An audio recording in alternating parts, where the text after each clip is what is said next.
شكل الاطباق اللي احنا عملناها. بصوا بصوا حلوه ازاي، شكلها حلو جدا جدا جدا، وبتكون كده جوسي وكريميه. بصوا الشكل، بصوا الشكل، بصوا تحفه جدا جدا. طبقه الكريمه والكنافه والكراميل، فبتكون كده طبقه متماسكه كده وحلوه جدا جدا. وعندنا اطباق الحلو السهله والسريعه اللي ما خدتش مننا اي وقت وحلوه جدا. في 10 دقايق كده او ربع ساعه هنحضرها واحنا واقفين في حاجه سهله وبسيطه وحلوه معانا بالشكل الحلو ده. جربوها هتعجبكم جدا جدا. بقى تنفع في الاعياد والمناسبات كده، فبتبقى حاجه مشرفه، وان احنا عاملينها في البيت بقى بتكلفه قليله، واي حد بقى ياكلها هيقول لنا طعمها حلو ازاي، ولا احنا اشتريناها من بره. اللهم صل وسلم وبارك على سيدنا محمد وعلى آله وصحبه وسلم. ازيكم عاملين ايه؟ يا رب تكونوا بخير. هنعمل مع بعض النهاردة تحلية سهلة جدا وبسيطة وحلوة جدا وما كلفتناش اي حاجة. وعلشان نعملها نصلي على الرسول ونحط لايك للفيديو ويلا نبتدي. اول حاجة هنجهز مع بعض كريمة الكاسترد، وهي عبارة عن كوباية من اللبن، معلقة كبيرة من بودرة الكاسترد، ونص معلقة صغيرة من الفانيليا، ومعلقتين كبار من السكر. بخلطهم كويس جدا على البارد، وبعد كده على نار متوسطة، تقليب مستمر لحد ما القوام معايا يبتدي يتقل، ويبتدي بقى القوام كده يكون معايا ناعم وكريمي بالشكل ده كده. بعد كده بنديله غلوة واحدة ونطفي عليه، وده كده القوام المطلوب، بيكون كده ناعم وكريمي.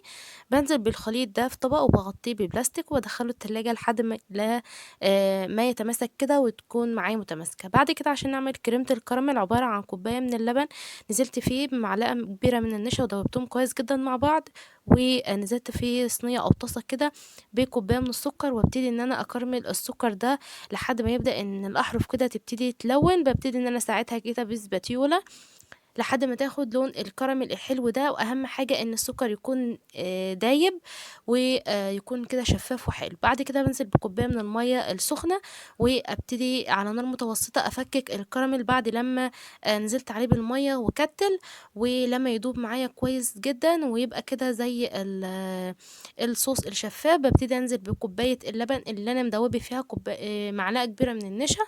وبعد كده تقليب مستمر، القوام معايا هيبتدي يتقل كده ويكون معانا بالقوام الحلو ده. وبكده عملنا اسهل واسرع صوص كراميل ممكن تحضروه لاي حاجه انتوا بتحبوها بقى، فبيكون طعمه تحفه جدا. وبعد كده هندخل صوص الكراميل ده التلاجة علشان يبدأ ان هو يبرد. وعندنا هنا علشان نعمل اساس طبق الحلو بتاعنا النهارده، عندنا الكنافه. اهم حاجه عندي هنا نص كيلو من الكنافه، انا ما خدتش كل الكميه، واهم حاجه ان هي تكون في الفريزر. ببتدي ان انا افركها كده تحت ايدي لحد لما تبدأ ان هي تكون معايا متكسره كويس جدا، او ان احنا نفرمها في الكبة. بعد كده صينية أو طاسة بنزل فيها بمعلقتين كبار من السمنة، وبنزل بالكنافة اللي أنا فركتها كويس جدا جدا، وببتدي أقلب الكنافة كويس مع السمنة تقليب مستمر كده لحد ما تبتدي إن هي تاخد لون ذهبي حلو. دي طبقة الأساس اللي احنا هنعمل منها طبقة الحلو، ولكن ممكن نستغنى عن الخطوة دي ونستعمل بسكوت سادة ونطحنه كويس جدا مع معلقة من الزبدة. بعد كده قلبتها لحد ما القوام معايا بقى لونه بالشكل الحلو ده.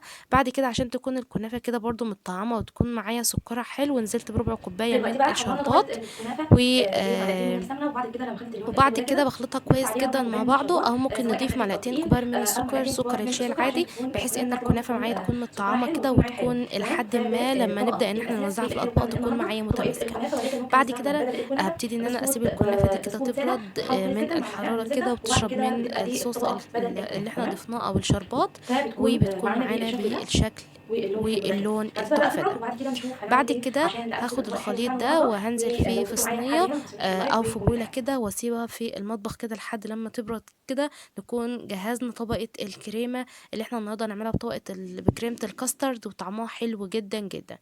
عندي بولة هنزل فيها بنص كوباية من الكريم شانتيه الخام، عليه ربع كوباية من السكر، سكر الشاي العادي، ونص كوباية من المية المتلجة. أهم حاجة تكون المية متلجة كده، يعني أنا حطيت هنا مية في الإزازة دي ودخلتها التلاجة بحيث ان هي دخلت على التجميد.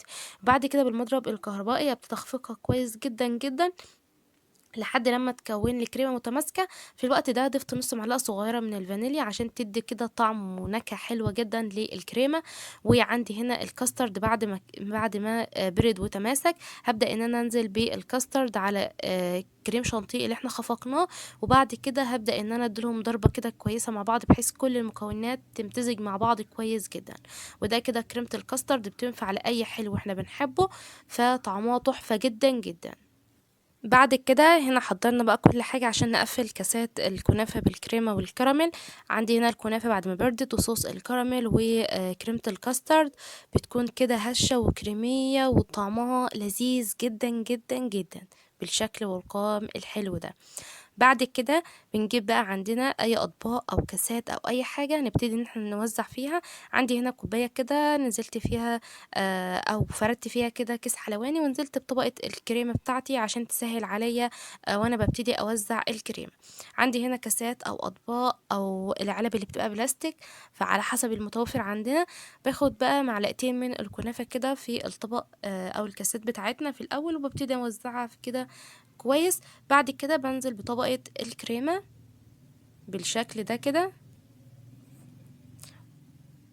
وبعد كده ببتدي ان انا اوزع الكريمة دي عشان تكون متوزعة كويس جدا بالمعلقة بالشكل الحلو ده. وبعد كده بنزل بطبقة كنافة تاني. تمام، يبقى طبقة كنافة وكريمة وكنافة وكريمة لحد ما نخلص الكمية اللي معانا. بعد كده وزعت الكنافة، عندي هنا الكريمة، وبعد كده صوص الكراميل، وبكده يكون خلصنا الحلو بتاعنا بالشكل ده كده. بعد كده بنمسح بقى الزوايد كده في الاطباق، وبعد كده بتكون الكاسات كده شكلها حلو جدا. بعد كده بقيت كده كميه من الكريمه، وببتدي ان انا اعمل بقى خطوط كده على الطبق من فوق عشان تكون معايا حلو. بعد كده بدخلها التلاجة لحد ما تتماسك كده وتبرد معايا. والكنافه وده كده كان الحلو بتاعنا بعد ما برد في التلاجة وتماسك كده وبقى معانا كده حلو، والكريمة متماسكة مع الكنافة وصوص الكراميل وبقى معانا بالشكل الحلو ده. بصوا الشكل، احلى واسرع تحلية ممكن تحضروها، بتنفع بقى في الاعياد والمناسبات، وهي حاجة حلوة وسهلة وبسيطة وبتتاكل باردة كده في اي وقت، فبتكون حلوة جدا جدا. وطبقات الكنافة والكريمة كده متماسكة مع بعضها.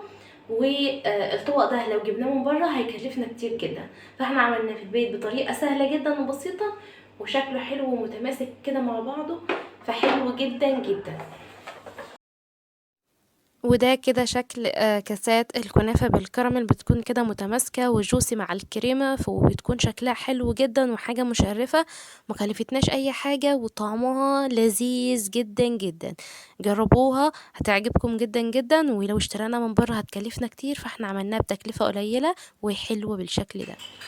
وده كده بقى شكل الكاسات او الاطباق بتاعتنا، اطباق الحلو السهله والسريعه اللي ما خدتش مننا اي وقت وحلوه جدا.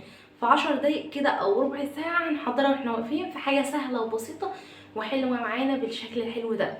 جربوها هتعجبكم جدا جدا، بقى تنفع في الاعياد والمناسبات كده، فبتبقى حاجه مشرفه، وان احنا عاملينها في البيت بقى بتكلفه قليله، واي حد بقى ياكلها هيقول لنا طعمها حلو ازاي، ولا ان احنا اشتريناها من بره ولا اي حاجه خالص.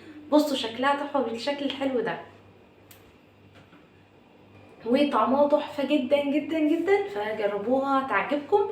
وان شاء الله يكون الفيديو بتاعنا يكون عجبكم، ولو عجبكم ما تنسونيش في اللايك كومنت حلو، واللي لسه اول مره يشوفني ما ينساش يعمل لي سبسكرايب للقناه، واللي عنده اي وصفه حابب ان احنا نعملها مع بعض يكتب لي في الكومنتات. ده كده كان الفيديو، يا رب يكون عجبكم ويكون سهل وبسيط، و تجربوا الوصفه وتقولوا لي ايه رايكم فيها. اشوفكم على خير واسيبكم في رعايه الله، ولو عجبكم الفيديو ما تنسونيش في اللايك، واسيبكم في رعايه الله وحفظه. كنت معاكم منار محمود، مع السلامه حبايبي.